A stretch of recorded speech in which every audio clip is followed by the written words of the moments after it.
Olá, tudo bem? Seja bem-vindo ao Podcast Team, aqui nesse 10º episódio, chegando perto da reta final. Eu, Vinícius, participando do elenco aqui mais uma vez. Oi, gente, eu sou a Duda, também tô aqui mais uma vez. Oi, meu nome é Esther. E estamos aqui com o nosso convidado especial. É um prazer estar aqui, meu nome é Luiz Gonçalves, eu moro em Brasília, marido da Lilian e evangelista.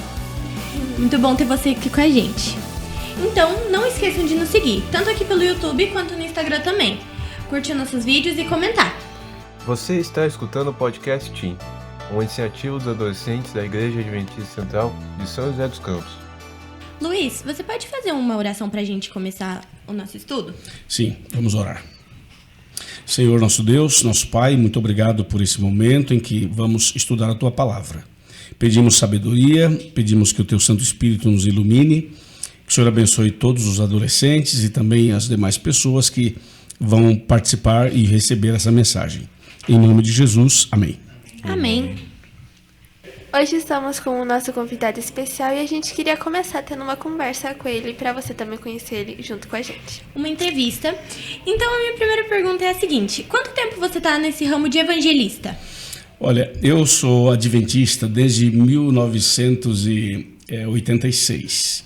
E quando eu me batizei, um mês depois, eu me tornei membro de uma equipe de evangelistas.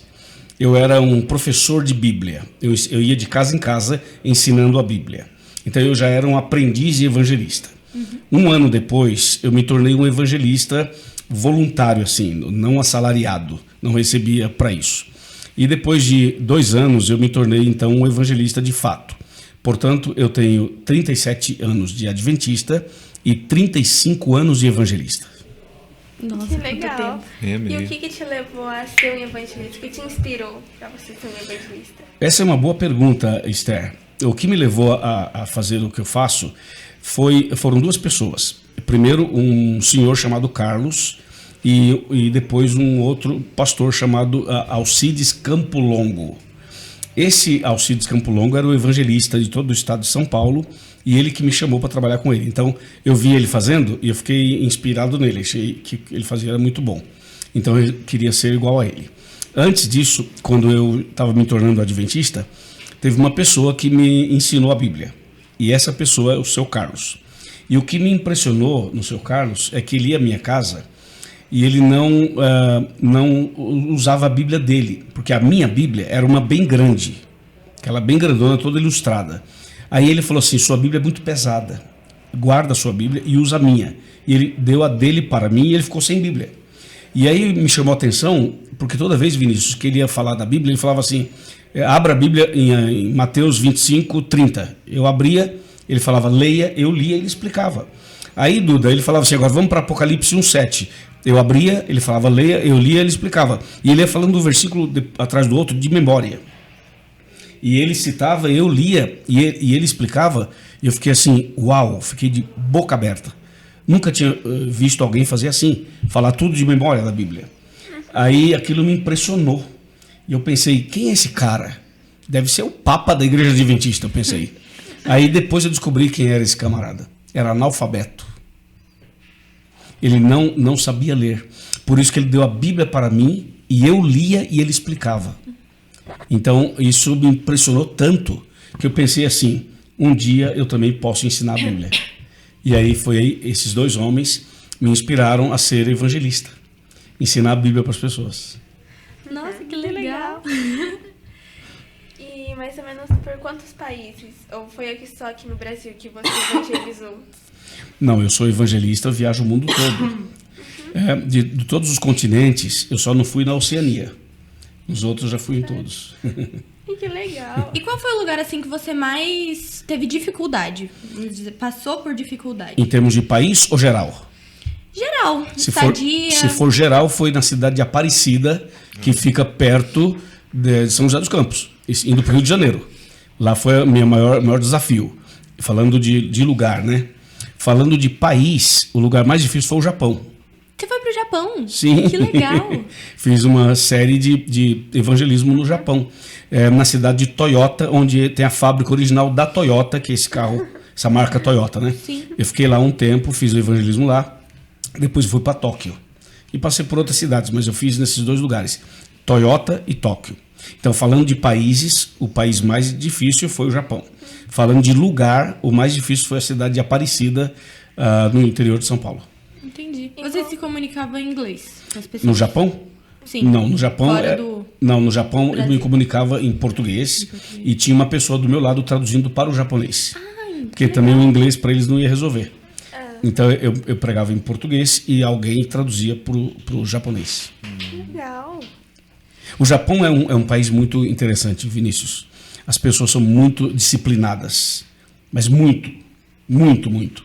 Eu cheguei no aeroporto de Nagoya, a cidade onde pousou um avião, e quando eu cheguei estava trocando turno, saindo os que estavam atendendo e vindo outro pessoal. Entende o que eu estou falando, né? Estava trocando os trabalhadores.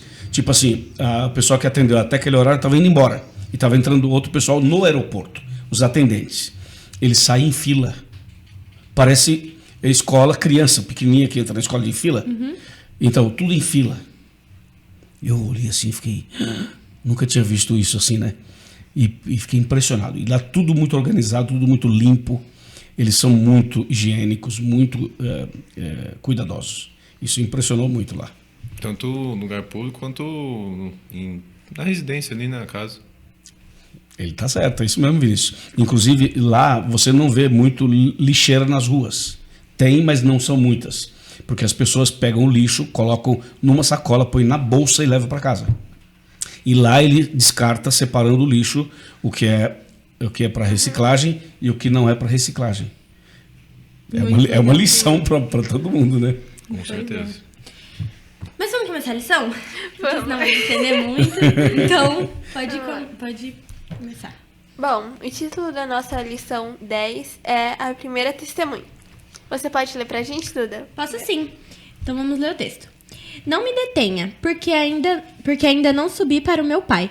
Mas vá até os meus irmãos e diga a eles: subo para o meu pai e o pai de vocês, para o meu Deus e o Deus de vocês. João 20:17. O que você pode nos contar um pouco mais, Luiz, sobre esse texto? Jesus é incrível, né?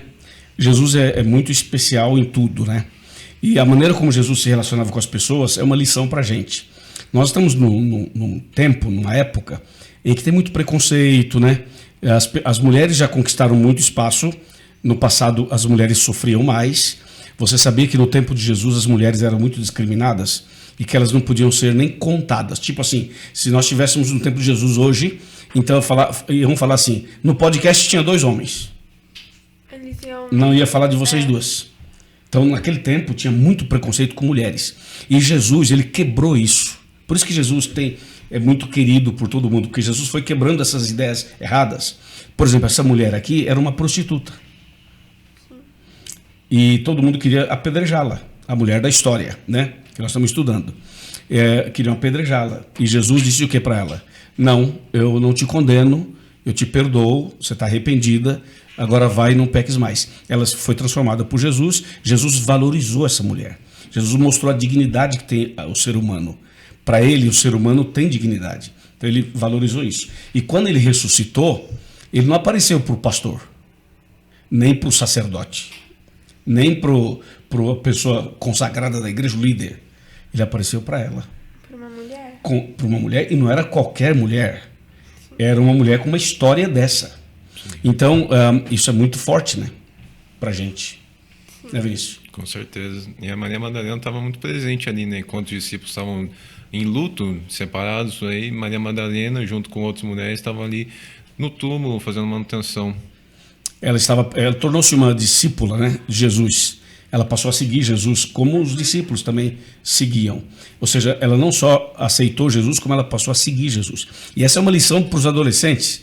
Quando você aceita Jesus, você não pode aceitar Jesus e ficar tipo dentro do seu quarto escuro, com tudo trancado. Você tem que ser uma testemunha. Você tem que ser um discípulo. Né? A mulher foi a testemunha, nós temos que ser testemunhas também. Você não pode falar assim, eu sou cristão. Mas não vou sair de casa. Mas não quero ver ninguém. Vou ficar trancado no quarto. Vou ficar só no celular, não sei o quê. Não é assim. Então essa história já nos dá uma ideia de missão, entendeu?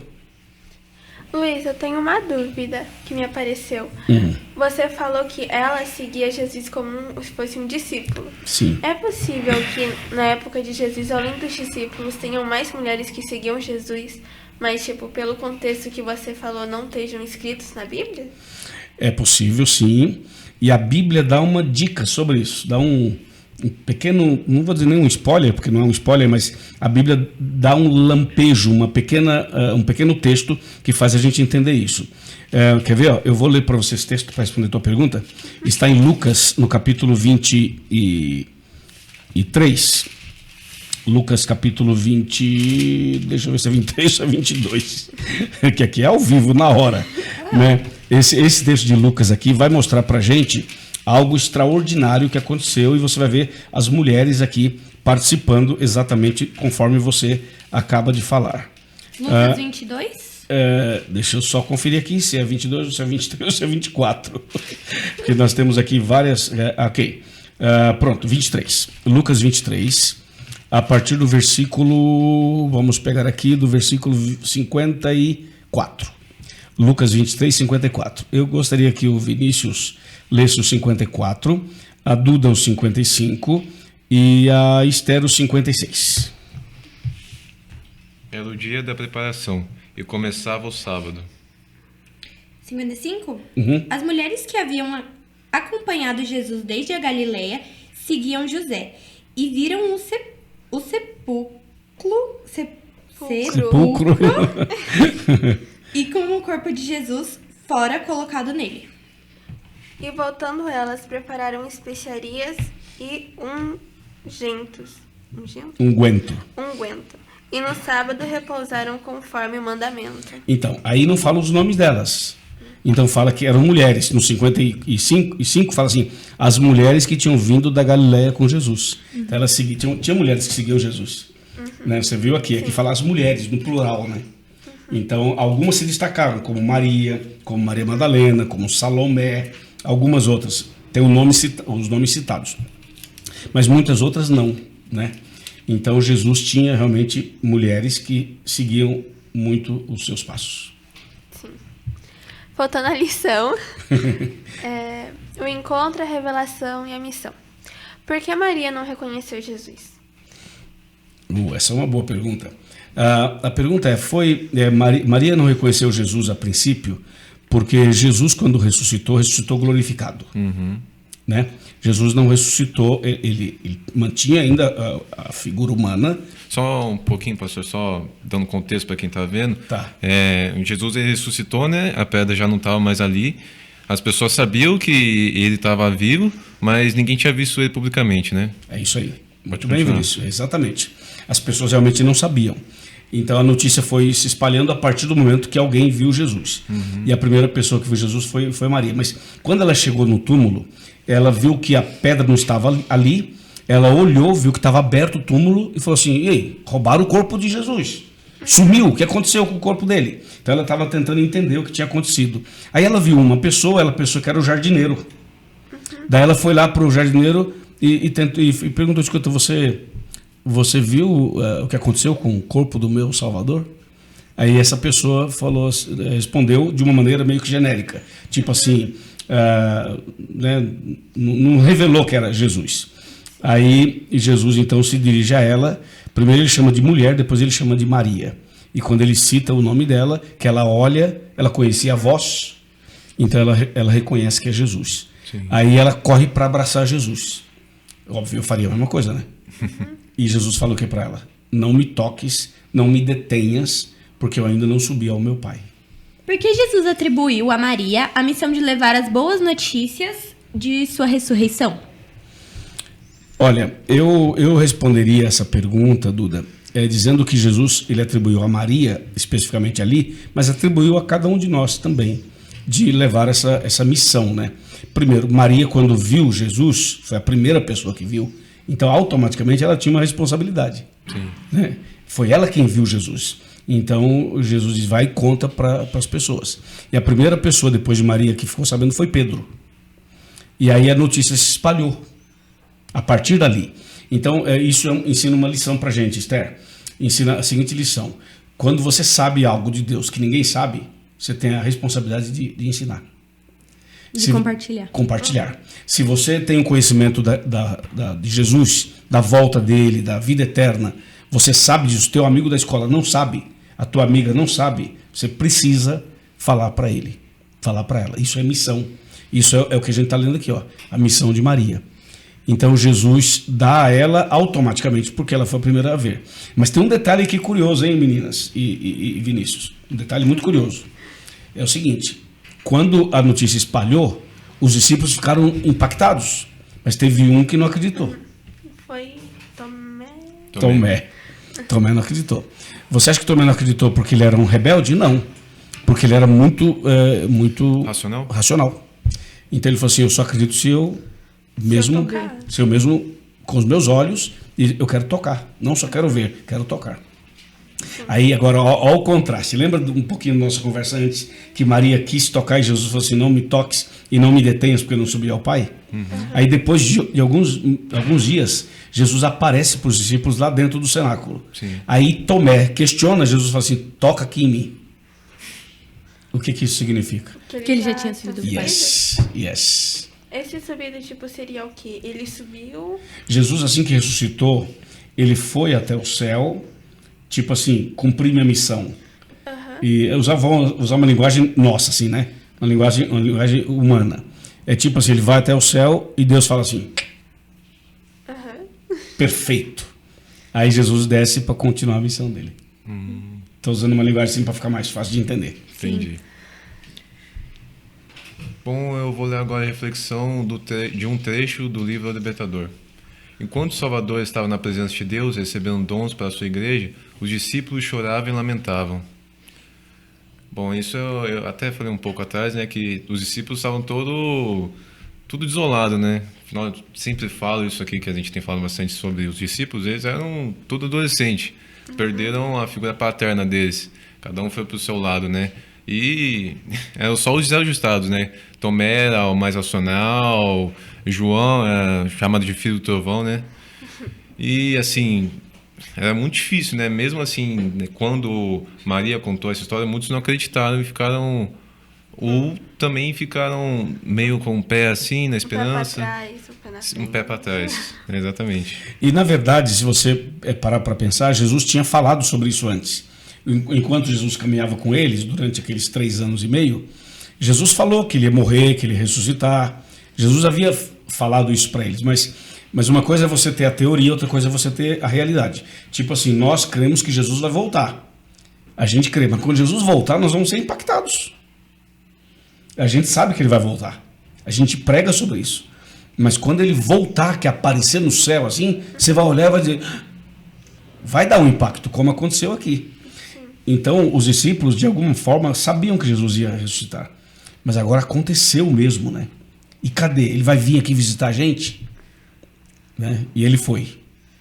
Foi visitar. Então, eu acho que é importante a gente também ter essa visão da teoria, do que você espera e quando aquilo que você espera acontece. Né? Uma coisa é você ter a fé e outra coisa é você ver a sua fé sendo concretizada. Né? Igual aquela menina aqui no interior...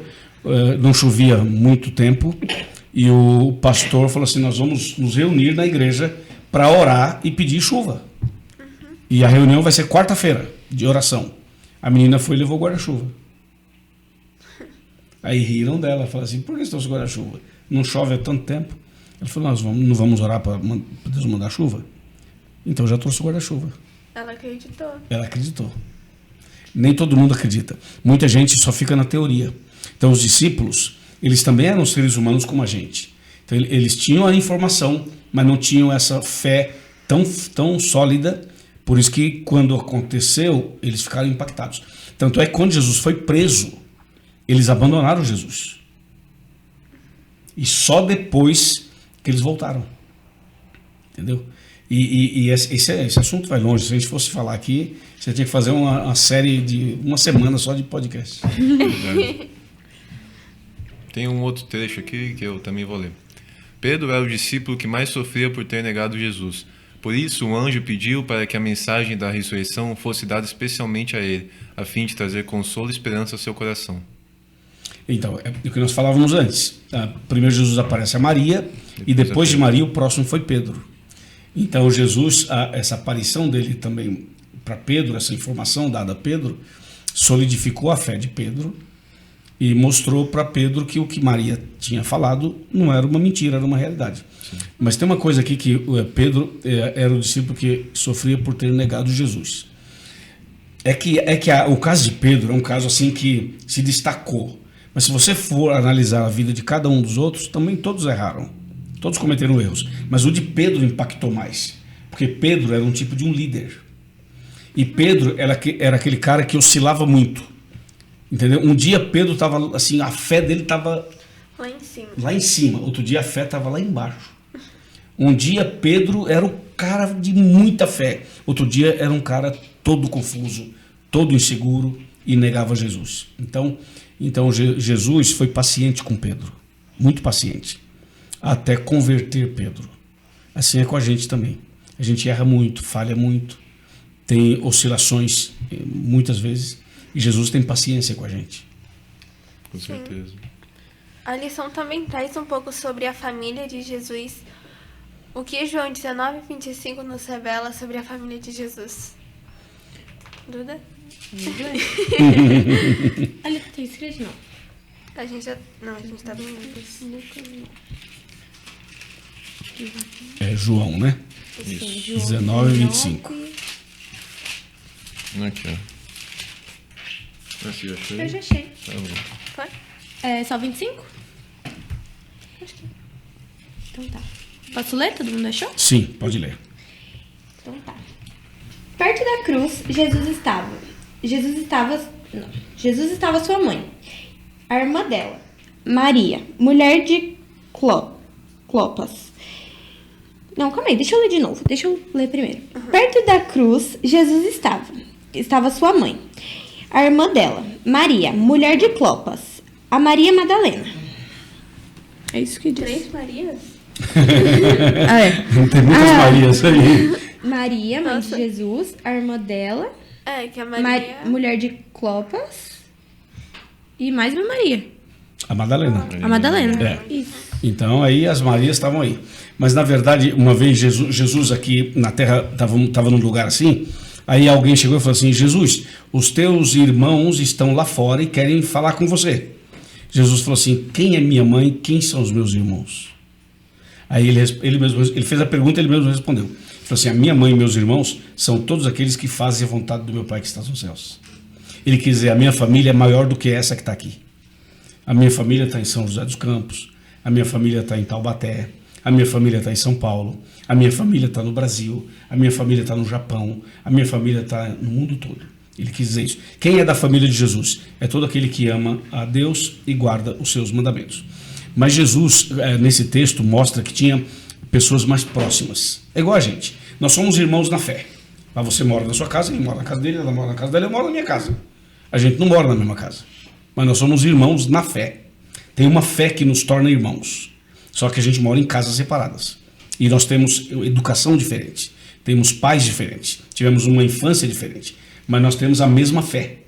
Então isso nos torna irmãos. Então Jesus, quando nasceu aqui, Jesus é filho único de Maria. Maria não teve mais filhos. Mas quando ela casou com José, José já tinha filhos. Então Jesus tinha irmãos por parte de pai.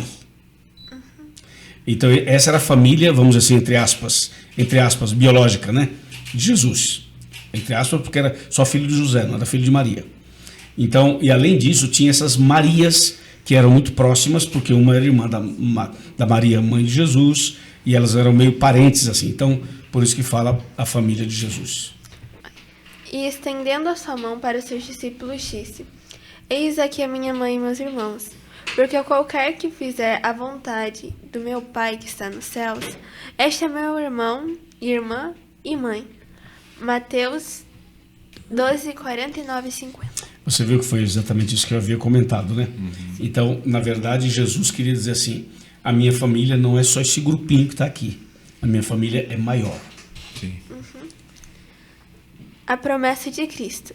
Vive e anuncie. Vamos refletir. Vimos que a promessa de Jesus se cumpriu. Ele vive. Maria Madalena e os discípulos comprovaram isso e tiveram uma alegria que ninguém poderia tirar.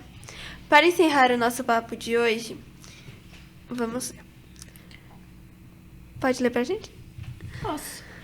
No seu dia a dia, quais são as alegrias que o fato de Jesus estar vivo te dá? E como você pode hoje ser a primeira testemunha de Cristo no seu grupo de amigos ou na sua escola?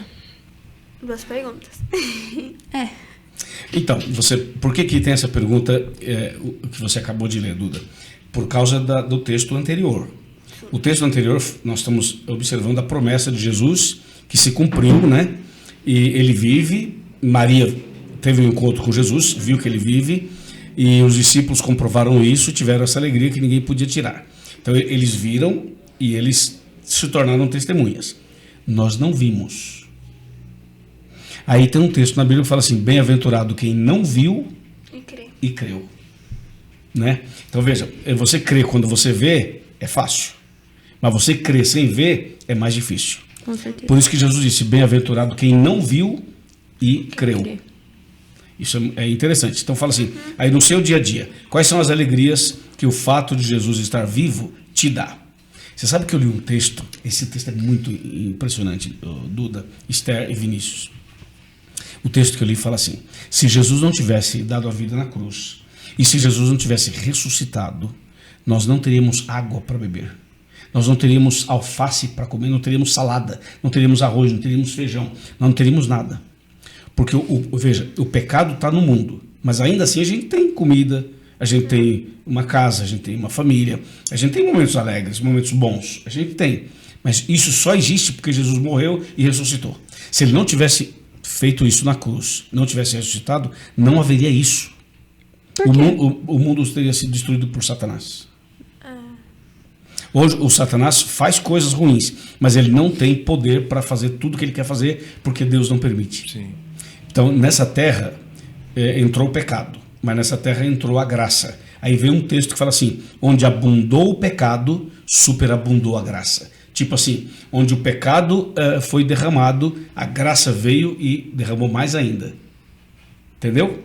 Então, nessa terra que abundou o pecado, superabundou a graça. Em outras palavras, o pecado entrou aqui para detonar tudo. Jesus derramou o sangue aqui para recuperar tudo. Entendi. É como se a profecia teria sido adiantada, né? Se Jesus não tivesse dado seu sangue, Satanás seria o controle total do mundo. Exatamente, é isso aí. Entendi. Mini spoiler. Luiz, você pode contar alguma história pra gente que, segundo essa história que a gente leu, que fazeria sentido, tipo, pra gente, adolescente? Uau! Sim, relacionado, claro, a esse assunto aqui. Sem dúvida, eu posso contar sim. Eu já tive muitas experiências como evangelista, como pregador e tudo. E muitas vezes a gente se depara com pessoas muito céticas, pessoas que não creem facilmente. E eu já me deparei com pessoas que defendiam e que tinham o ateísmo como a sua filosofia de vida. Então, veja, muita gente é cristã e não tem tanta fé assim. Mas eu encontrei um homem, um advogado, que era ateu. E esse ateu, ele, óbvio, não declarava que não cria em Deus e declarava também que não cria na Bíblia. Era um ateu. Ele era neutro. Ele era, neutro. É até difícil encontrar um ateu, né? Porque tem muitos religiões no mundo de hoje. Todo mundo tem uma fé, né? Todo mundo tem uma fé. E até alguns que se dizem ateus também podem ter algum tipo de fé. Mas você sabe o que eu descobri, aí conversando com esse cara, eu descobri que o ateísmo é uma das maiores provas que Deus existe. Por quê? Porque se Deus não existisse, não existiria ateu. Isso é verdade. Isso é verdade. Aí eu peguei o cara nessa. Ele falou, sou ateu, sou ateu. Eu falei, você não é ateu, sou ateu, não é ateu. É aquele negócio de não viu e creu, sabe? Da lição. Não viu e creu. Nós estamos nessa linha, né? Aí eu falei assim para ele, assim, sabe por que você se declara ateu? Porque Deus existe. Aí sabe quando desmontam o cara assim? Aí ele parou e falou assim, é mesmo, não é?